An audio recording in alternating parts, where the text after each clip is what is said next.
بسم اللہ الرحمن الرحیم۔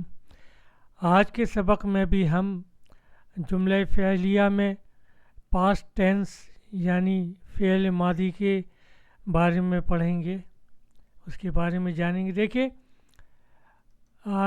جملہ فعلیہ میں دو جز لازمی ہیں، فعل اور فاعل۔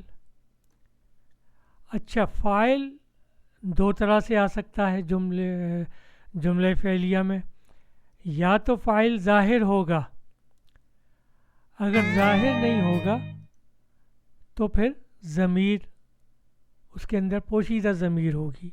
آگے مثالوں سے سمجھتے ہیں۔ اچھا، یہ ورب ہیں، یہ مصدری معنی کے ترجمے کے اعتبار سے یہاں اس کا معنی دیا گیا ہے۔ قالا، جیسے قالا کہنا، کہنے کے معنی میں آئے گا، لیکن قالا پہلا صیغہ ہے جو ہم نے گردان بتائی تھی پچھلے سبق میں، اس کا مطلب ہوا اس نے کہا۔ کتبہ لکھنا کے معنی میں آتا ہے، اور کتبہ کا مطلب ہوا یہ پہلا صیغہ فعلا کے وزن پر، کتبہ اس نے لکھا۔ تو اب کیا ہے، یہ ضمیر پوشیدہ ہے۔ اگر ہم صرف اسی کو دیکھتے ہیں، کتبہ، ذہبہ وہ گیا، جانے کے معنی میں آتا ہے، ذہبہ وہ گیا، جعلہ اس نے بنایا، تو یہ اس میں ضمیر اس کا فاعل ہے جو پوشیدہ ہے۔ اب یہاں دیکھیے، جا یہ مطلب ہوتا ہے آنے کے معنی میں، ٹو کم۔ جاؤ زیادہ لوگ آئے تو جاؤ۔ اکلا ٹو ایٹ، کھانے کے معنی میں۔ یہ گردان جیسا امید ہے آپ کو کچھ یاد ہوئی ہوگی۔ ذہبہ اس کی ضمیر ہوا، جیسے ہم نے ضمیریں پڑھی تھیں، یہ ضمیریں پڑھی تھیں۔ ہوا یہ فاعلی ضمیریں یہ ہیں سیدھے ہاتھ پر، ہوا، ہما، ہم، ہوا وہ، ہی، ہما وہ دو، ہم وہ سب، ہیا یہ مونس وہ، ہما وہ دو مونس، ہننا وہ سب جمع دو سے زیادہ مونس۔ مخاطب کے یہ تھے ضمیر، انتا، انتما، انتم،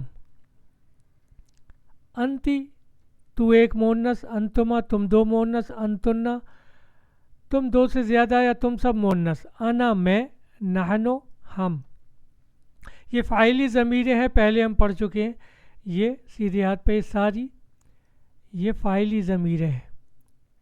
اور یہاں بائیں ہاتھ کی طرف جو ہے یہ مفعولی، ان کو جو فاعلی ضمیریں ہیں ڈیٹیچڈ پروناؤن، ضمیر منفصل کہتے ہیں، یہ مرفوعی حالت میں ہوتی ہیں، اور ضمیر متصل یہ لیفٹ ہینڈ پہ ہیں، یہ والے یہ مفعولی ضمیر ہیں، نصب اور جر کی پوزیشن، زبر اور زیر پوزیشن والی۔ یہ جملے میں مبتدا بن کر آ سکتی ہیں، فاعل بن کر آ سکتی ہیں، یہ ہوا، ہما، ہم یہ ضمیر ہے۔ اور یہ ہو، ہما، ہم، ہا، ہما، ہننا یہ آتی ہیں اسم کے ساتھ متصل ہو کر، تو اس کا وہ مضاف الیہ بنتی ہیں اگر یہ اسم کے ساتھ آتی ہیں۔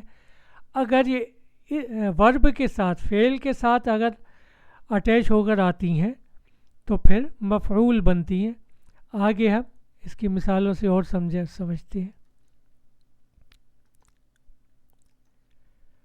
ہوا ذہبہ وہ گیا، ہیا ذہبت وہ گئی۔ اچھا جی، یلو کلر میں جو ہائی لائٹ کیا ہے اس کی ایک خاص وجہ ہے۔ اس کی وجہ یہ ہے کہ اگر فاعل ظاہر ہو، اگر فاعل ظاہر ہو تو مذکر کے لیے ذہبہ یہ صیغہ استعمال ہوگا، پہلا فعلا والا، نمبر ایک صیغہ، اور یہ 2 یہ 3 اور یہ ہیا ذہبت یہ چوتھا صیغہ، یہ مذکر واحد کا صیغہ ہے۔ اور اگر فاعل ظاہر ہو اور مؤنث ہو تو ذہبت یہی صیغہ استعمال ہوگا، بھلے ہی وہ فاعل ایک سے زیادہ ہی کیوں نہ ہو۔ اس کو مثالوں سے سمجھتے ہیں۔ خلقہ فعلہ کے وزن پر، اس نے پیدا کیا۔ اب آگے دیکھیے ہم پہلے پڑھ چکے ہیں کہ فاعل پر پیش ہوتا ہے، فاعل کی پہچان یہ ہے کہ اس پر پیش ہوتا ہے، اور مفعول پر زبر۔ اب دیکھیے یہاں الانسانہ ہے، خلق الانسانہ۔ اچھا یہاں آگے خلقہ کے بعد، یہ خلقہ ورب فعل کے بعد کوئی بھی اسم مرفوع یعنی پیش کی حالت میں نہیں ہے۔ اس کا مطلب ہوا کہ فاعل ظاہر نہیں ہے۔ تو فاعل کہاں ہے؟ کون ہے؟ ہوا، اس کے اندر پوشیدہ ہے ہوا۔ ہوا خلقہ، تو خلقہ اس نے پیدا کیا، کس کو؟ الانسانہ، یہ زبر ہے تو یہ مفعول ہے، یعنی اس نے انسان کو پیدا کیا۔ نیچے والا جملہ یہ دیکھیے، خلق اللہ الانسان۔ اب یہاں اللہ پر دیکھیے پیش ہے، اس کا اعراب پیش ہے، اس کا مطلب یہ ہوا کہ اللہ خالق ہے۔ اب یہاں فاعل ظاہر ہو گیا، ظاہر ہو گیا خلق اللہ الانسان، یعنی اللہ نے پیدا کیا انسان کو۔ آگے اور مثالیں دیکھتے ہیں۔ سورہ بقرہ کی آیت، یہ فعل ختم، ختم القرآن جیسے کہتے ہیں، کمپلیٹ کرنا بھی اس کا مطلب ہوتا ہے، ختم کرنا بھی ہوتا ہے، اور مہر کرنا بھی ہوتا ہے۔ جب یہ اعلیٰ کی پریپوزیشن یا حرف جر اعلیٰ کے ساتھ آتا ہے تو اس کا مطلب ہوتا ہے کہ سیل کر دی، مہر کر دی۔ ختم اللہ علی قلوبہم۔ اب جناب دیکھیے قلوبہم، یہ اصل میں تھا